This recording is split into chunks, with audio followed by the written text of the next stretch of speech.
तो तीसरे नंबर पर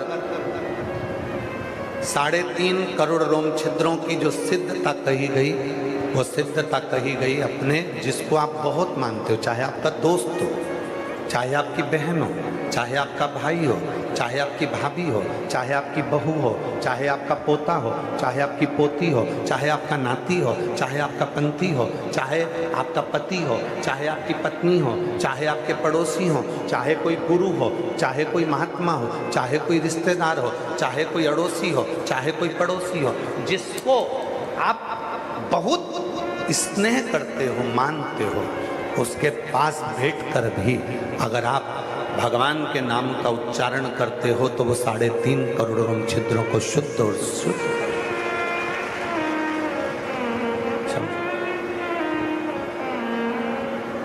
3.5 करोड़ रोम छिद्रों को भी शुद्ध और सिद्ध कर देता है।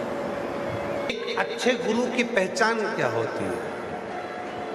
वो तुमसे कभी नहीं कहेगा कि गगरी भर कर लाना तो बहुत सारी लाना।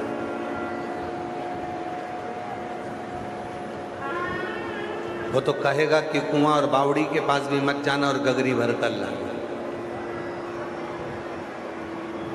वो गगरी है प्रेम की, अहंकार का त्याग कर कर, आसक्ति का त्याग कर कर, वासना का त्याग कर कर,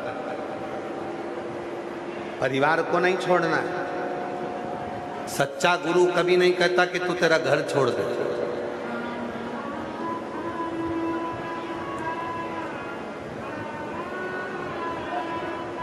जब कई लोग कहते हैं ना कि हमारा लड़का उन गुरुजी के चक्कर में चले गया, अब वो गुरुजी के साथ ही रहता है, हम उस गुरु को गुरु नहीं मानते। जो अपने चेला आया है अपना घर छोड़कर, उसके बुजुर्ग माँ बाप हैं उसके घर में, उन बूढ़े माँ बाप की जवाबदारी किसकी होगी? कौन संभालेगा? सच्चा गुरु वो होता है जो उस लड़के को प्रेरणा दे, उस लड़की को प्रेरणा दे, बेटा अभी पूरी जिंदगी पड़ी हुई है, मेरा शरीर का तो कोई ठिकाना नहीं है, कब ये प्राण छूट जाएंगे, पर अपने घर जाओ, मेहनत करो, संघर्ष करो। आप मुझे गुरु मानते हो तो मेरी वाणी पर भरोसा करो। गृहस्थ आश्रम से बड़ा कोई दुनिया में आश्रम नहीं हो। संत बनने के बाद लाखों लाख माला करना पड़ती है, तब भी तरना बड़ा कठिन होता है। साधु बनने के बाद हजारों माला करना पड़ती है, तब भी तरना कठिन होता है। पर घर में बच्चों के साथ, पत्नी के साथ, माता पिता के साथ, परिवार के साथ रहकर अगर भूल से भी तुम्हारे मुख से श्री शिवाय नमस्तुभ्यम निकल जाए तो समझ लेना कि तुम तर गए, तुम्हें कुछ प्राप्त करने की जरूरत है।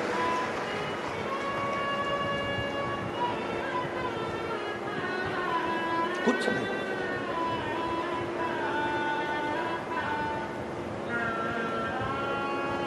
गुरु कह देगा जाओ माता पिता की सेवा करो, जाओ पत्नी को छोड़कर आए, बच्चे को छोड़कर आए, जाओ सब। अभी तुम भजो। आज हो क्या रिया? हो सकता है कि हमारी बात का सब लोगों को बुरा लग जाए। आज के ज़माने में हो क्या रहा है? आज के ज़माने में केवल हो इतना ही रहा है।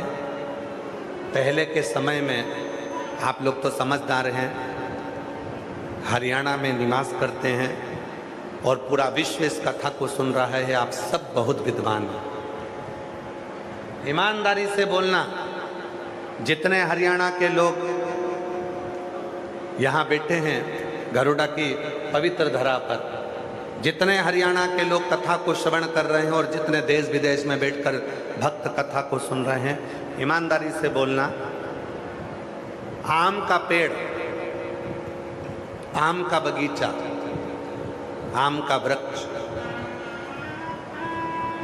कच्चा आम, हरा आम, अगर अपने आप वो हरा आम, कच्चा आम अपने आप जमीन पर नहीं गिरता, उसको झड़ाना पड़ता है, डंडे से गिराना पड़ता है, या आपस में घर्षण होगा तो गिरेगा।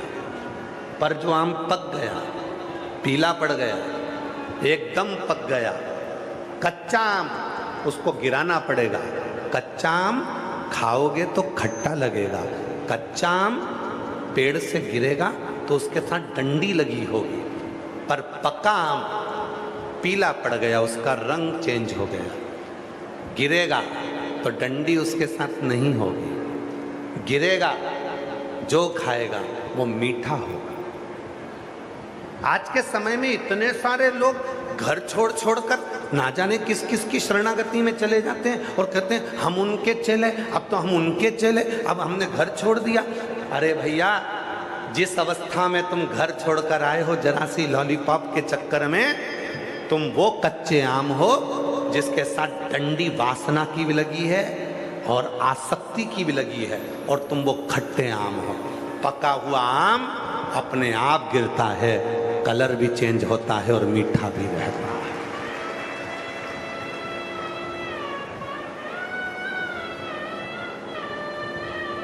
पका आम कैसे होता है? कच्चा आम किसको कहते हैं? कच्चा आम वो आम है जिसके मन में आया कि अरे आज के ज़माने में तो भैया ये सब फालतू की बातें हैं, फैक्ट्री खोलो, ये करो, वो करो, संत बन जाओ, महात्मा बन जाओ, महाराज बन जाओ, खूब जोरदार जोरदार गाड़ियों में घूमेंगे, लोग पाँव पड़ेंगे, दक्षिणा देंगे, पैसे आएंगे, धन आएगा।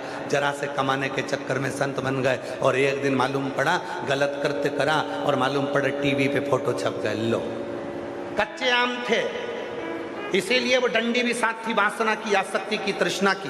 कच्चे आम थे इसलिए खट्टे भी थे। और जब परिवार में धोखा मिला, जब परिवार में कष्ट मिला, हर तरह से हार गया, जिंदगी हताश हो गई, तब कुछ भी नजर नहीं आया, तब भगवान की शरणागति में गया, तब वो पका हुआ आम था जिसको भगवान ने पूरा पका दिया था। और पकने के बाद जब जाओगे तो तुम कभी भी गलत कृत्य नहीं कर पाओगे, गलत कर्म नहीं कर। आप लोगों में से कितने लोगों ने सुनी, शिव पुराण में हमने एक बात कही थी, जिनने सुन रखी हो तो वो जरूर हाथ ऊंचा करना। हमने शिव पुराण में एक बात कही थी कि शिव पुराण की कथा में किसी के कहने पर मत जाना। जिस दिन तुम्हारा दिल करे, अंदर से तुम सोच लो कि मुझे घरोंडा में जाकर शिव पुराण की कथा सुनना है, तब जाना। बोला था कि नहीं बोला था? किसी के कहने पर मत जाना, किसी के बोलने पर मत जाना, भीड़ बढ़ाने को मत जाना। कथा में तब जाना जब मेरा बाबा तुम्हारा हाथ पकड़कर तुम्हारी बुद्धि से, तुम्हारे हृदय से, तुम्हारे चित्त से कथा में लेकर आ जाए, तब कथा में जाकर।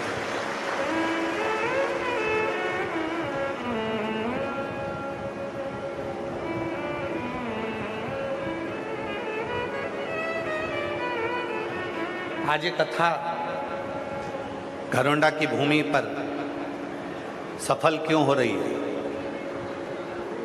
ये कथा के पहले जो हुआ वो अपनी जगह पर है, पर कथा आज सफल क्यों हो रही है? कोई बताए घरोंडा वासी की आज ये कथा घरोंडा की मंडी में जो चल रही थी 7 दिन हमारे हरियाणा में, हरियाणा का जो गौरव बनी ये कथा, सफल क्यों हुई है? उसके सफल होने का केवल एक कारण है। पहले उस कथा को लोग केवल खुद की समझते थे। आज जो घरोंडा वासी इस कथा को करवा रहे हैं, ये एक की नहीं है। घरोंडा वालों ने सोच लिया ये कथा घर घर की है, पूरी समाज की है, बच्चे बच्चे की है, जीजियों की है, बुजुर्ग माताओं की है, बुजुर्गों की है। उन्होंने ये सोचा, घरोंडा वासियों ने ये सोचा कि आज इतनी कथा में अगर इस घरोंडा में अगर भक्त आए हैं तो ये शंकर के भक्त आए, ये हमारे घर के मेहमान आए, मैं साधुता दूंगा। कल यूट्यूबरों ने, न्यूज़ चैनलों ने, कल फेसबुक चलाने वालों ने, कल सोशल मीडिया चलाने वालों ने, माननीय स्पीकर महोदय जी, मैं एक बात कहूं आपको कि कल इस जितने सोशल मीडिया वाले, उन्होंने एक लाइन लिख के डाली थी कि घरोंडा की मंडी, गल्ला मंडी घरोंडा की पूरी भक्तों से भरा चुकी है। इसलिए घरोंडा वासियों, संगत को अब तुम्हें अपने घर में रुकाना है। तो उसमें नीचे जो लोगों ने कमेंट्स करा तो उन्होंने लिखकर डाला कि हम घरोंडा वासियों के घर बाहर से आए हुए भक्तों के लिए खुले पड़े हैं।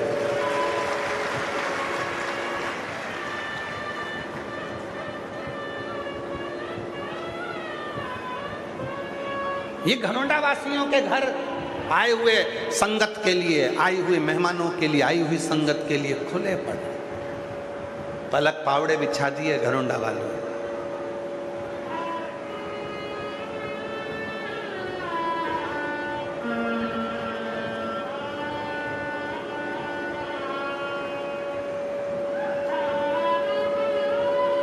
एक कथा हुई थी जहां लोग पानी के लिए भी तरस गए थे, इतनी बड़ी सिटी में होने के बाद भी। और एक कथा छोटे से खेड़े में हो रही है जहां पर पानी तो पानी, मीठा पानी, जहां पर भोजन, जहां पकवान, जहां मिठाई, जहां खिचड़ी, चावल, मीठा, नमकीन, कोल्ड ड्रिंक, फ्रूटी, लस्सी, टॉफी, बिस्कुट लोगों ने ऐसे बांटे जैसे इनके घर में बेटी का ब्याह है और बारात आई है। लोगों ने ऐसे बांटे। एक कथा हुई थी बड़ी सिटी में, बहुत नाम हुआ, ये हुआ वो हुआ, पर जिगड़ा चाहिए जिगरा, और वो जिगरा है हरियाणा वालों में। हरियाणा का व्यक्ति खाना भी जानता है तो खिलाना भी जानता है।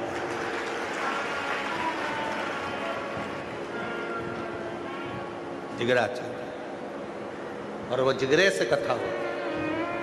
क्यों सफल हुई कथा? जितने लोग कैमरा वाले माइक ले लेकर पूछ रहे हैं घरोंडा के लोगों से, आए हुए भक्तों से, क्यों साहब तुम्हें घरोंडा में कैसा लगा? सब एक ही बात बोल रहे हैं, इतना बढ़िया, इतना बढ़िया। आखिर घरोंडा वालों ने करा क्या? हमको तो कभी कभी लगता है तुम लोगों के पास कोई भभूति मभूति है जो तुम फेंक देते हो, सब तुम्हारे हो जाते, सब तुम्हारे। क्या है घरोंडा में? सब प्रेम। यहां 36 कौम, 36 समाज जो एक जगह पर खड़ी हुई है, उसने ये नहीं सोचा कि ये कथा इस समाज की है कि इसकी है। सबने एक ही बात कही, ये अपने घरोंडा की कथा है, अब तो अपने को संभालना है और इसको साधना है। ये अपने घरोंडा और जो दूसरे के लिए सोचता है ना, मेरा ओघड़दानी, मेरा शंकर उसके साथ खड़ा रहता है। जो दूसरे के लिए सोचा, अपने लिए नहीं सोचा तुमने, दूसरे के लिए सोचा। शिव साथ 5 जगह ऐसी है जहां पर ये 3.5 करोड़ रोम छिद्र शुद्ध और सिद्ध हो।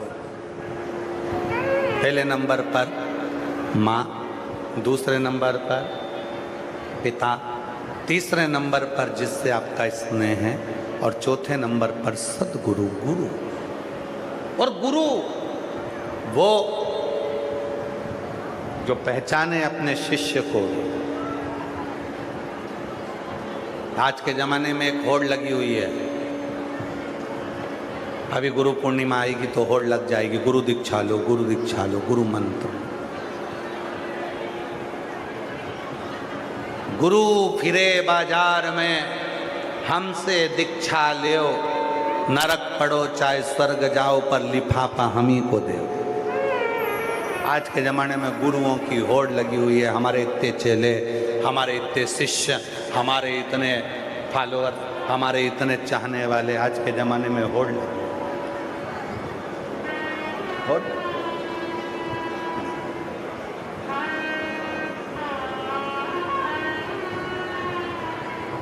पानी पियो छान, गुरु करो जान। 50 बार विवेक में आए तब गुरु करना। और अगर कोई अच्छा गुरु तुम्हें पूरी जिंदगी में ना मिले तो बिल्कुल गुरु मंत्र लेना ही मत। पति को गुरु मानना, माता पिता को गुरु मानना, और जिस मंदिर में एक लोटा जल चढ़ाते हो उस महादेव को गुरु मानना। जब तक अच्छा गुरु ना मिले तुम्हें जिंदगी में बिल्कुल नहीं भटकना। पति को